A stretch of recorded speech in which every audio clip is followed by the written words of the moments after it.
Mula sa 9 na taong pagkabilanggo, iminumungkahi ngayon sa Senado na ikulong na ng habang buhay ang mga gumagawa at nagbebenta ng mga iligal na armas. Solusyon nga ba ito laban sa iligal na armas? Nakatutok si Jam Sisante.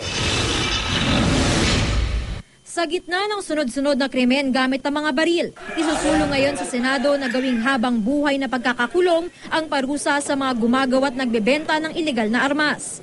Sa tala ng pulisya, halos magkapareho lang ang dami ng registered at unregistered firearms sa bansa na naglalaro sa 600,000 hanggang 800,000. Ang gusto kong problemahin muna yung unregistered.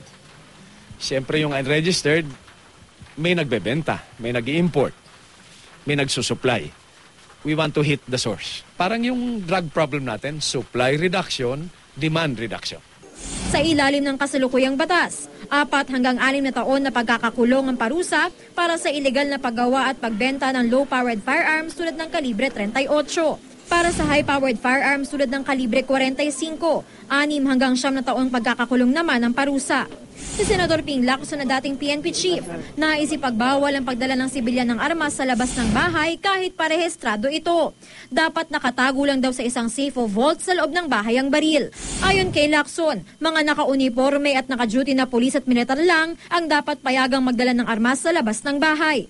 Kapag naipatupad daw ito, maraming buhay raw ang maliligtas dahil hindi makakaikot ang mga kriminal na nagpapanggap na alagad ng batas o may hawak na permit para magdala ng armas sa labas ng bahay.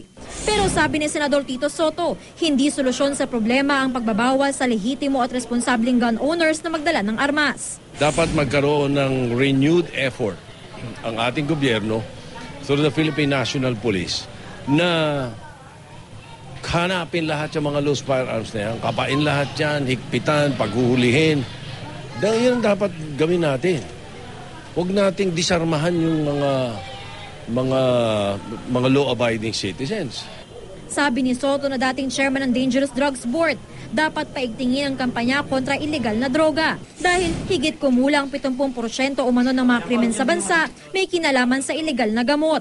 Tulad ng naganap sa pamamaril sa Kawit, Cavite, kung saan sinasabing nasa impluwensya ng illegal na droga ang suspect na si Ronald Bae. Dapat ipag-ibayuhin ng gobyerno ang kampanya laban sa ipinagbabawal na gamot.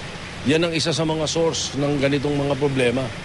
Huwag yung baril ang pagbintangan natin, yung humahawak ng baril ang pagbintangan natin. Jam Sisante, Nakatutok, 24 Oras.